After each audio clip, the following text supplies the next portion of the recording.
Hi there, I'm Helen from Sunbird Soap. Welcome to my channel. Today I will be giving you a tutorial on making beef tallow cold processed soap. I think it's becoming a bit of a controversial topic, animal fats versus plant fats. But this coin has two sides, and I'm not going to get into debates on whether to use animal fats or not. The fact is that in South Africa, we have very humane and good farming ethics regarding the way cattle is raised. And as I have been raised on a cattle farm myself, I know how it is being done. The properties of beef tallow is amazing, and it's full of added vitamins and minerals if it is sourced properly. So, if it is something that is readily available in your region, why not use it? So, I will teach you from start to finish how I render the fat and make soap. I will also leave the recipe in the description of how I made it. It's very easy. You can modify it with different liquids, additives, and also fragrance if you like. But this is just a basic start for beef tallow soap. Thank you for watching. Please consider subscribing and liking and commenting and help me grow my channel. I usually don't weigh out the fat that I want to clean. I just did this to see how much clean tallow I would be left with afterwards. So I weighed out 2 kilograms of the ground fat, and to this I added 2 liters of water. I prefer this method because I believe that it's really safer. You will not end up scorching or burning your fat. I added a quarter of a cup of salt. I do this because a few people have said that it helps to draw out all the impurities from the fat. Whether it's true, I don't know, but I do this anyway every time that I clean it, and I end up with very white and clean tallow. It looks strange, but when you grind the fat like this, it really melts easily, and you end up with pure, clean, um, solid tallow with a lot of ease. So don't go away from the stove, because when your tallow heats up, remember that it's oil and it is in water. If it boils too furiously, you can cause some splatter. The pot can overflow, and if especially if you have a gas stove like me, you know what, you can have that flame get too high. So it can be dangerous. Just keep an eye on it. After a while, you'll see that scum is starting to form on top. This is not a pleasant look, but it's part of cleaning it, and it's worth the while because it's so much cheaper than any other kind of fat to use for soap making. I just remove the scum from the top to clear the liquid. It's very easy to do, really. This whole process is not difficult. It just needs a bit of time and patience, and you just need to be there.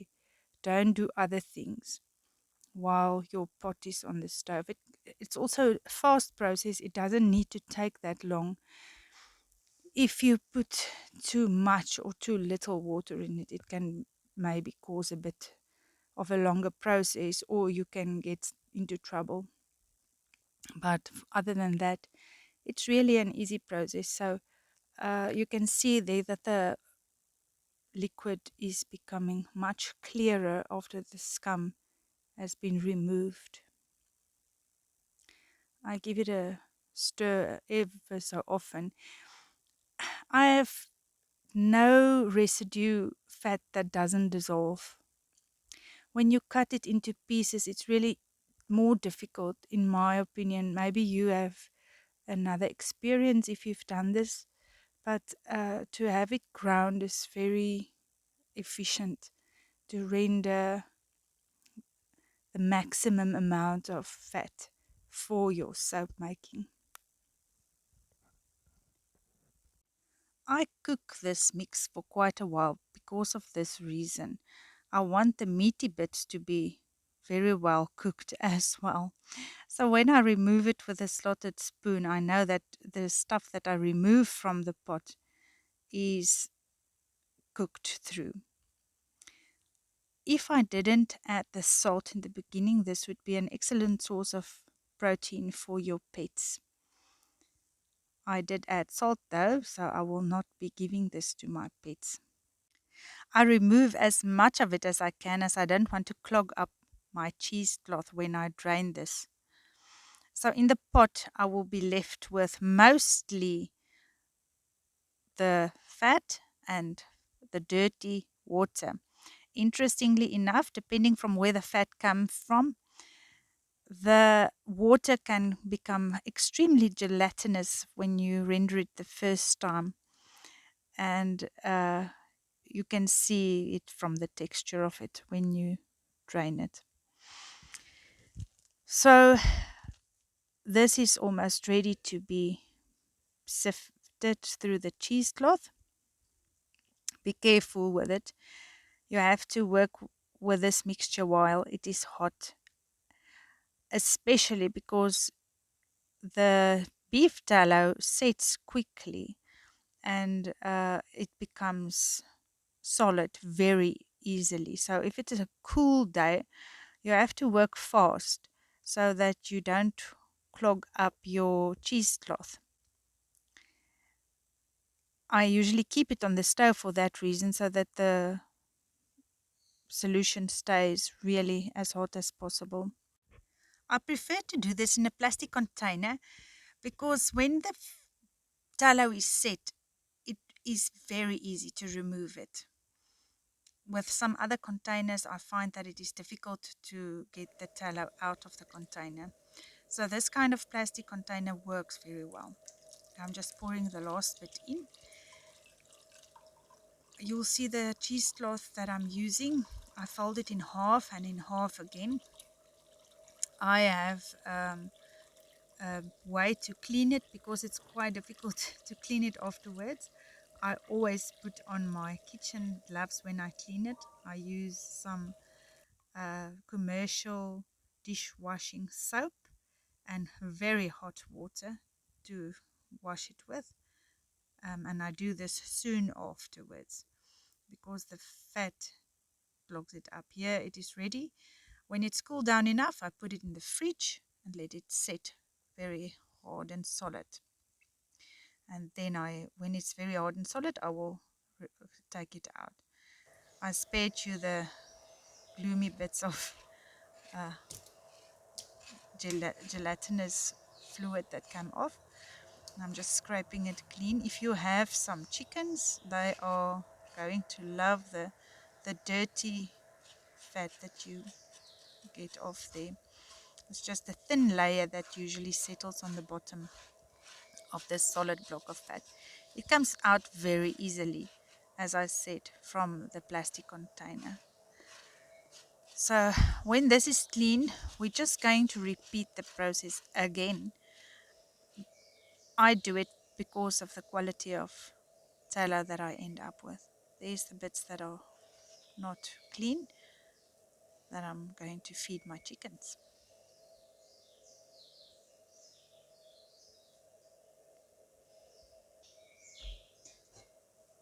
So this time around, I'm not going to weigh out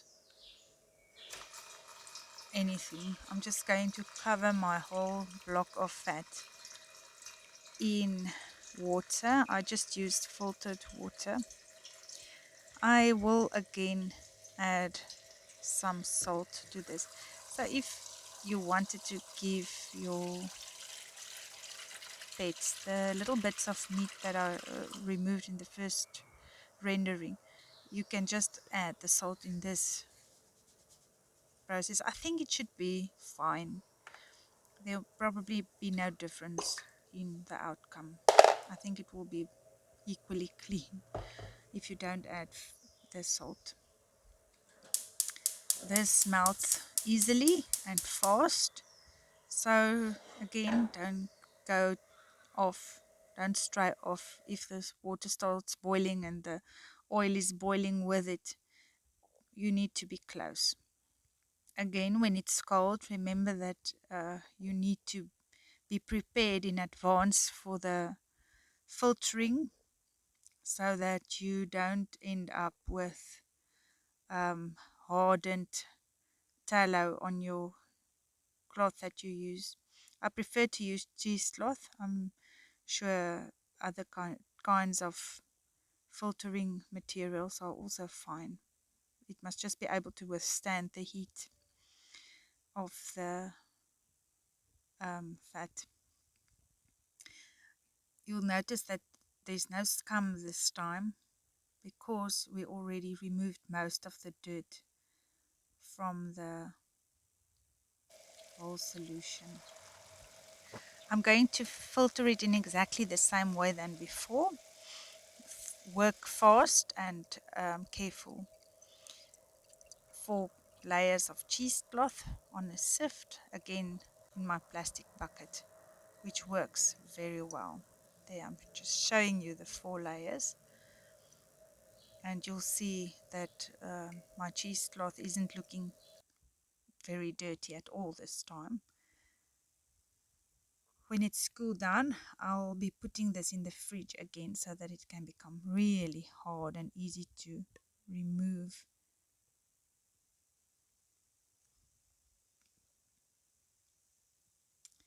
I'm just manipulating the bucket a little bit, and the whole block just comes loose. It's very easy to remove it this way. Also, the water is running clear. There's no gelatin in it. I just add a little hole that was a little bit dirty on the inside, and I just scraped it clean. This time, the color of the fat was very white and clean, and the smell is absolutely neutral. There's really nothing much that you can smell. Making sure that the tallow is 100% dried after you have rendered it is very important. The dry tallow with no water residue on it will keep for very long. If it's very hot outside, this is going to be a difficult job to do, and I do suggest that you will put it in the fridge and just layer it with some kind of towel to just remove all the water. When it's cool, it is fine to work outside. I am going to weigh it now to see what I'm left with. I remember we started with 2 kilograms. So when I'm looking at it now, after I remove all the water excess, I ended up with 900 grams, just over 900 grams. So it's just a little bit less than half of my original fat. So with this tallow, I'm just going to show you now how I make farmer's soap. I just cut it into smaller pieces so that I can melt it evenly. I do this in the microwave oven, but you can really do it on the stove. Maybe safer in a double boiler. It's easy in the microwave. I just put it on about 50% power, and I cover the bucket with the dinner plate so that it doesn't splatter out. When about 3/4 of it is already melted, I just let it melt a little bit further. I do use only room temperature water to make my lye solution with. And it's better to weigh out your lye and your water separately from the beginning so that you won't end up with adding too much of this or too much of that. Please make sure you use protective gloves and goggles when you work with the soap. There's always a splatter. Also, if you don't have a very well ventilated area that you work in, go outside, do this outside.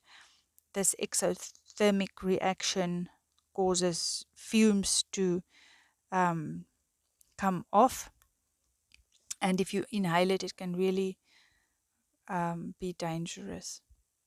I always work in a plastic container when mixing lye. Glass is not recommended because of the heat that comes off. It can really burst your glass jar if you use glass. Unless, of course, you cool your water. Make sure your lye is dissolved completely. You'll see that I added the dry lye to the wet water. Um, it is the only way that you should do it. I have this old spatula that I just use for my soap making. The thermometer is a bit of a controversial issue in my life. I previously just measured the temperature of my fats with my hands. I think the battery was flat because my readings were very wonky, and at first I didn't understand what was going on here, so they didn't really work. Um, in my opinion, tallow soap wants to be saponified with the oil and the lye solution at a bit higher temperatures. It The saponification process happens faster when you do that, so you don't have that much time to work then or to do something with it if you have pure tallow.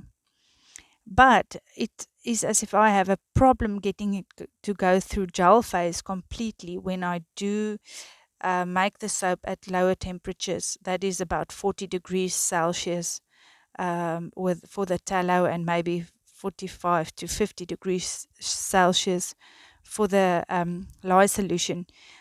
Even if I wrap it up in a blanket and do all kinds of things that people recommend, it is as if I find that my soap is not gelling completely. But I had such an experience with a volcano the other day when I left my soaps or my tallow to be a bit too, the temperature, it was too hot. And it was the first time ever that I made a volcano with tallow.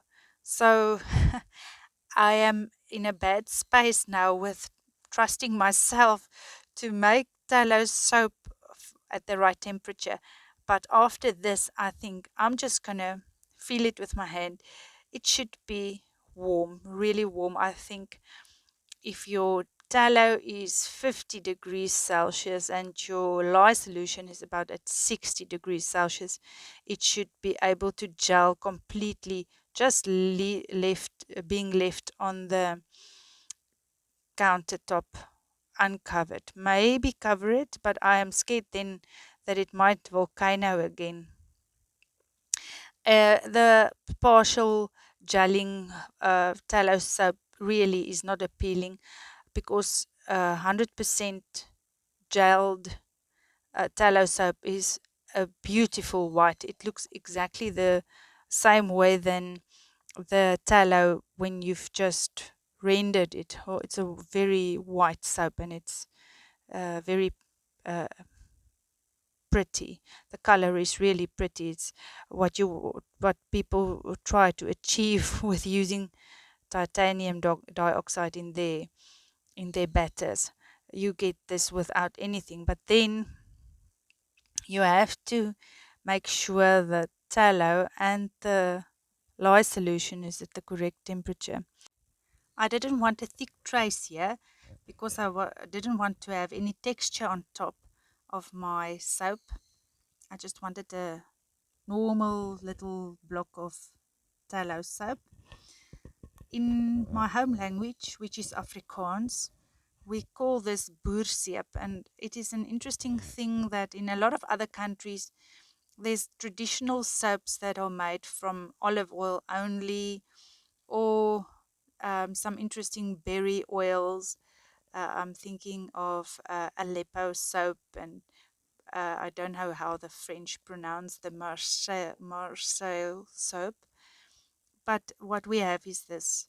It's the only traditional soap that is really traditional, has been made traditionally in South Africa, and it is called in Afrikaans, it's called boerseep, and that means farmer's soap. So you don't want to leave the soap for too long before cutting because tallow soap gets very hard.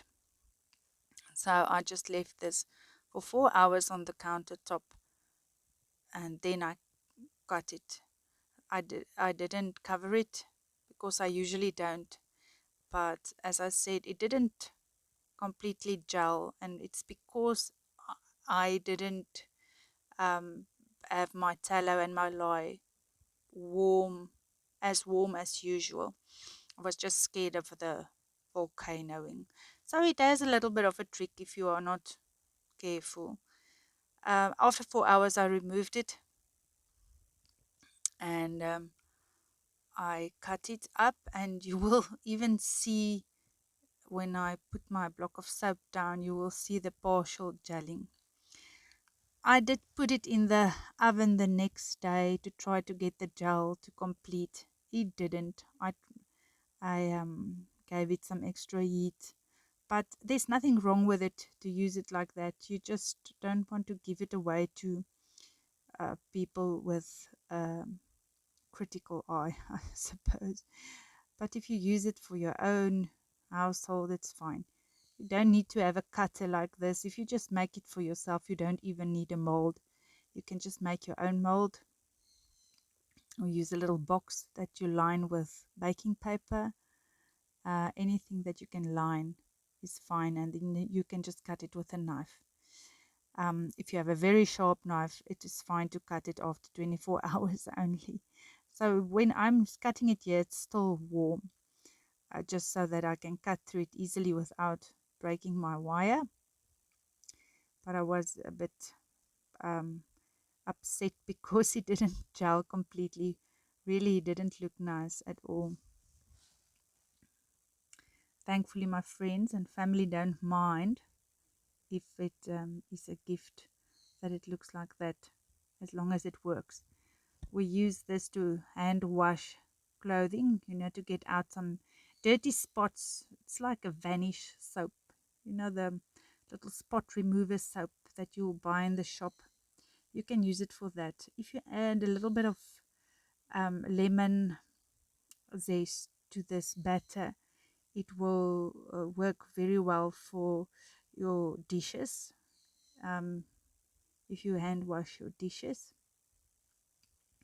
it's a very balanced soap. Beef tallow is very balanced in the kinds of fatty acids that it contains. So it's the one kind of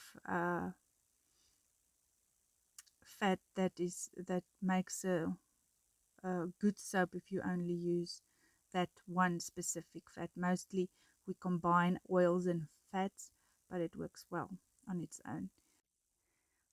My soap was really stubborn. It didn't gel completely.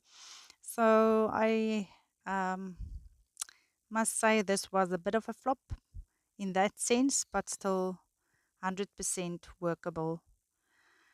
So if you have any questions on how to make your own tallow soap, let me know.